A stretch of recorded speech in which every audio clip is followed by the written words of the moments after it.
Hello एस्पिरिएंट, तो कैसे हो आप लोग। तो आप लोग जो है बहुत बेसब्री से सीयूईटी के फॉर्म का वेट कर रहे थे। तो अब जो है आपका जो इंतज़ार है ना ख़त्म हो चुका है और एनटीए ने रिलीज कर दिया है इसका एप्लीकेशन फॉर्म को और आप इसको जो है भरना शुरू कर दीजिए। ठीक है, तो आज हम सीयूईटी के बारे में सारा डिटेल जानेंगे। ऑल अबाउट सीयूईटी के बारे में जानने वाले हैं कि क्या होता है सीयूईटी, इस फॉर्म को भरने के लिए क्वालिफिकेशन क्या होनी चाहिए, एप्लीकेशन फॉर्म का डेट कब आ जाएगा, एग्ज़ाम का डेट कब होने वाला है, रिजल्ट क्या होने वाला है, एग्ज़ाम का पैटर्न क्या होने वाला है, सिलेबस क्या होने वाला है और इसका कट ऑफ क्या होने वाला है। ठीक है, सारा डिटेल जो है आज इस वीडियो में हम करने वाले हैं। तो सबसे पहले हम जानेंगे कि सीयूईटी क्या है। तो सीयूईटी का फुल फॉर्म होता है बच्चों लोग कॉमन यूनिवर्सिटी एंट्रेंस टेस्ट। ठीक है, क्या होता है कॉमन यूनिवर्सिटी एंट्रेंस टेस्ट। तो इस फॉर्म को हम लोग क्यों भरते हैं, तो क्या है कि इंडिया के जितने भी टॉप मोस्ट यूनिवर्सिटीज़ हैं जैसे कि दिल्ली यूनिवर्सिटी हो गया, बीएचयू हो गया या फिर जेएनयू हो गया, तो ये सभी यूनिवर्सिटीज़ में अगर अपने को पढ़ना है तो उसके लिए एक एग्ज़ाम होता है सीयूईटी का। उस फॉर्म को हम भर करके वहाँ से ग्रेजुएशन या फिर पोस्ट ग्रेजुएशन भी कर सकते हैं। ओके, तो अब हम बात करेंगे कि इस फॉर्म को भरने के लिए क्या क्वालिफिकेशन होनी चाहिए। तो अगर आप क्लास 12 से पढ़ रहे हैं या फिर क्लास 12 जो है ना पास आउट हो चुके हैं तो वो लोग जो है इस फॉर्म को भर सकते हैं। ठीक है, अब आगे हम बात करेंगे कि इसका एप्लीकेशन फॉर्म का डेट। तो एप्लीकेशन फॉर्म का डेट जो है वो अब आ चुका है। कहने का मतलब ये है कि इसका जो एप्लीकेशन फॉर्म का डेट है वो 26 फरवरी को आ चुका है ना। 26 फरवरी से इस एग्ज़ाम का जो फॉर्म है वो भराना शुरू हो चुका है। ओके, अब अगला हम बात करेंगे कि इसका रिजल्ट कब आने वाला है। तो इसका जो रिजल्ट है वो आपको जुलाई में आएगा। ठीक है, जुलाई लास्ट वीक में आ जाएगा आपका इसका एग्ज़ाम, इसका रिजल्ट आने वाला है जुलाई लास्ट वीक। ठीक है, अब हम बात करेंगे कि इसका एग्ज़ाम पैटर्न। तो इसका एग्ज़ाम पैटर्न कैसा होता है।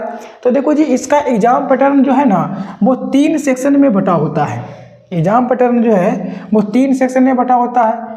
इसमें होता है सेक्शन नंबर 1 और दूसरा होता है सेक्शन नंबर 2 और तीसरा होता है सेक्शन नंबर 3।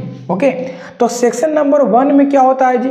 तो सेक्शन नंबर 1 में एक लैंग्वेज पेपर होता है। जैसे कि कोई बच्चा अगर बिहार से है तो उसका हिंदी या फिर इंग्लिश है ना, तो कोई पश्चिम बंगाल से है तो वो बांग्ला ले सकता है।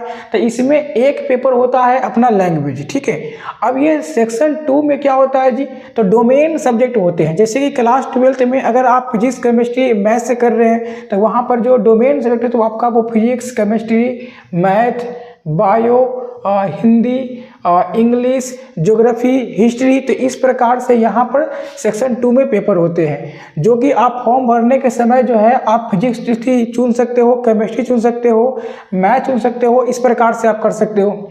अब सेक्शन 3 में क्या होता है कि सेक्शन 3 में जो है वो एक पेपर होता है जनरल टेस्ट का।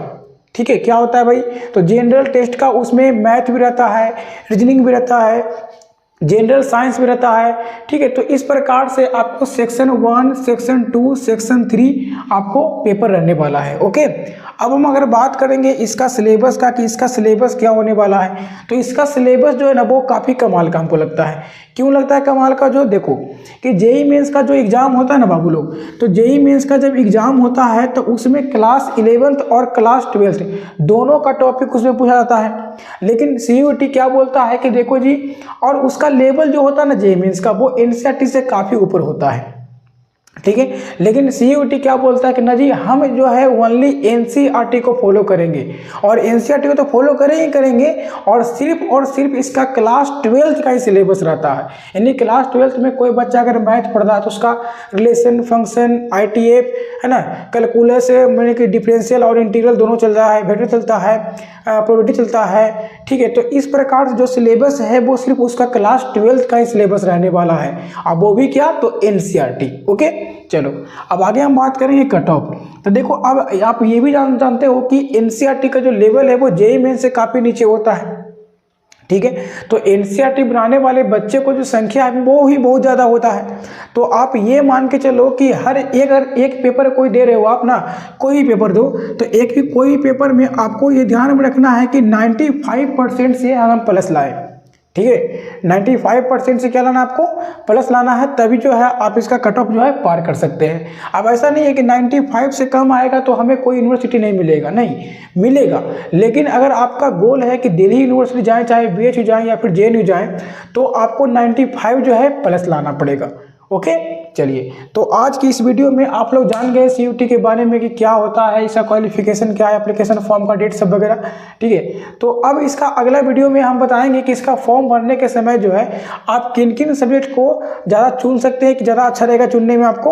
ओके, और भी बहुत कुछ बताने वाले हैं, तो नेक्स्ट वीडियो का आप लोग को वेट करना पड़ेगा, जो कि जल्दी आने वाला है। ओके, तब तक के लिए धन्यवाद, शुक्रिया।